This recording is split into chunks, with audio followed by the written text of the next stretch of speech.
इस खबर के प्रायोजक हैं मां Shringari Smarak Mahila PG college, Barauli Koilsa, Azamgarh. BTC व डी फार्मा का प्रवेश प्रारंभ है, तो अधिक जानकारी के लिए स्क्रीन पर दिख रहे नंबरों पर संपर्क करें।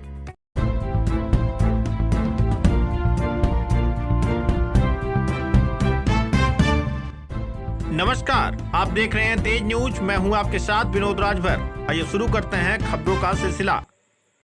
कोल्ड ड्रिंक व्यापारी से 70 लाख की लूट की सूचना निकली झूठी। पुलिस ने जांच में किया खुलासा। व्यापारी पर है करोड़ों का कर्ज से बचने के लिए फिल्मों की तरह बुनाई कहानी। पुलिस ने दर्ज किया मुकदमा।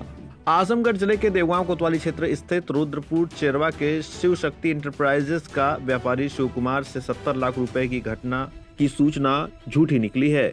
घंटों जांच के उपरांत पुलिस ने ये बड़ा खुलासा किया है। दरअसल आजमगढ़ जिले के देवगांव कोतवाली क्षेत्र के रुद्रपुर चेवार में शिव शक्ति इंटरप्राइजेस के नाम से व्यापारी शिव कुमार की पेप्सी की एजेंसी है। व्यापारी ने अपने यहाँ लूट की घटना के बारे में पुलिस को जानकारी दी थी और डायल 112 की पुलिस को भी सूचना दी थी। इसके बाद मौके पर पहुंची पुलिस ने मामले की जांच शुरू की। वही घटना की जानकारी मिलने के बाद जिले के आला अधिकारी डीआईजी तथा पुलिस अधीक्षक स्वयं घटनास्थल पर पहुंच गए। पुलिस अधीक्षक हेमराज मीणा ने बताया कि इस मामले में पुलिस ने आसपास के सीसीटीवी फुटेज की जांच की, जिसमें लूट की घटना का कोई भी तथ्य सामने नहीं आया। व्यापारी अपने यहाँ सीसीटीवी कैमरा बंद कर रखा था, जिसे जांच करने में पुलिस को समस्या आ रही थी। कड़ाई से पूछताछ में सामने आया कि व्यापारी पर करोड़ों का कर्ज है, जिससे बचने के लिए झूठी कहानी बनाई गई और पुलिस को गुमराह किया गया। एसपी ने कहा, झूठी सूचना देने वाले व्यापारी पर कार्रवाई की जा रही है। देवगांव में आज सुबह करीब 10:30 बजे के आसपास में एक शिव कुमार जायसवाल नाम से कोल्ड ड्रिंक की एक होलसेल की दुकान करने वाले व्यापारी है। इनके द्वारा ये सूचना दिया गया था कि दो व्यक्ति उनकी दुकान पे आए और उनके पास में 70 लाख रुपया था, जो तमंचे की बट से उनके सिर पे मारा उन्होंने, और उनसे 2 बैग हैं वो पैसे रखे हुए थे, उसको लेके वो चले गए हैं।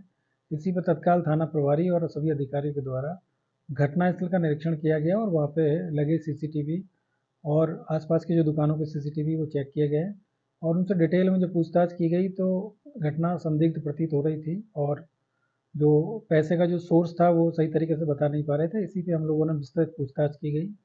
आदरणीय डीआईजी महोदय के द्वारा भी वहाँ पे उनसे पूछताछ की गई और जो ये देखा गया कि उन्होंने अपना सीसीटीवी बंद किया हुआ था और दुकान पे उस समय 2 ही लोग थे, एक वो और एक उनके कंप्यूटर ऑपरेटर। इन दोनों से जब अलग-अलग पूछताछ की गई तो कुछ चीज़ें संदिग्ध प्रतीत हुई और फिर बाद में जब पूरा हमने जांच पड़ताल किया गया तो ये जानकारी प्राप्त हुई कि उन्होंने 2 बैंक हैं, एक एक्स्ट्रा कैप के नाम से एक फाइनेंसिंग बैंक है और दूसरा एक बैंक है। उन दोनों बैंकों से इन्होंने मिंटीफाई के नाम से एक और बैंक है। इन दोनों बैंकों से करीब 1 करोड़ 5 लाख रुपए का लोन इन्होंने 2023 और 24 में लिया था, जो ये रीपे नहीं कर पा रहे थे और अभी इनको एजेंसी में करीब जनवरी माह में करीब 70 लाख रुपया जमा करना था और 24 तारीख को इन लोगों ने मीटिंग भी किया था सभी जो इनके और जो सब डीलर है उनके साथ में।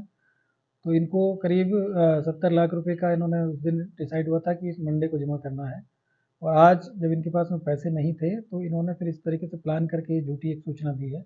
वहाँ पे इस तरह की कोई घटना नहीं हुई थी और इनके पास में पैसे भी नहीं थे। 24 तारीख को इनके पास में 1 लाख रुपया कैश था, बाकी जो भी पैसे इनके पास में कलेक्शन के आए थे वो सब बैंक में जमा है। करीब 12.5 लाख रुपए का कलेक्शन हुआ था। इसके अलावा इनके पास में पैसा नहीं था और आज चूँकि पैसा ना देना पड़े और दूसरा इन्होंने अपने जो दुकान है उसका इंश्योरेंस करा रखा था, तो इस तरह की कोई घटना होती तो उनको इंश्योरेंस इसमें मिल जाना था। इसी को लेकर इन्होंने प्लान करके और 24 तारीख को प्लान किया, पहले अपना सीसीटीवी बंद किया और आज इस तरह की जो झूठी सूचना इन्होंने पुलिस को दी, जिस पे हम लोगों ने पूरी पूछताछ की गई और पूछताछ के बाद में ये सब चीज़ें सामने आई कि इनके पास में पैसा था नहीं और जो पुरानी इनकी देनदारियाँ हैं वो भी इनके पास में कई कई लोगों का कर्जा था और बाकी जो बैंक है इनका करीब 1 करोड़ 5 लाख रुपए बकाया है और ये जो एजेंसी के नाम पे जो पैसा इनको देना था वो भी ये कलेक्ट नहीं कर पाए थे अपने डीलर से। तो उसी तरीके से उन्होंने प्लान बना के और आज ये सूचना दिया और फिर उसके बाद में पुलिस को बताया गया और अपने ऊपर थोड़ा इन्होंने खुद ही मार के और चोट भी पहुँचाया गया और फिर उसके बाद में अपने आप को हॉस्पिटल में ले जाके और फिर इन्होंने तब सूचना दिया था।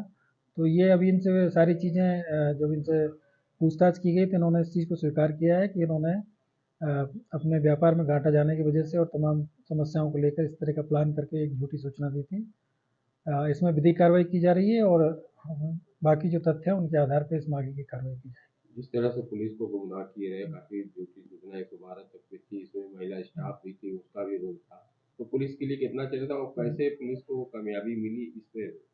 देखिए बहुत ही आज के टाइम पे इस तरह की जो घटना है वो बिल्कुल भी एक्सेप्टेबल नहीं है और हम लोग लगातार इस तरह का पुलिसिंग इस तरह से करते हैं कि कोई इस तरह के जो अपराधी है वो ना हो और अपराध ना हो, अपराध भी इस तरह के ज़िले में ना रहें। तो ये देख के थोड़ा-सा हमको भी ये लगा था कि इतनी बड़ी घटना हुई है और वो भी सुबह-सुबह इस तरह की जो घटना हो गई है, वहाँ आस-पास की सभी दुकानों में भी सीसीटीवी लगे हुए थे और मौके पे जो लोग थे उनका भी ये कहना था कि इस तरह की कोई घटना हमारी जानकारी में नहीं आई है।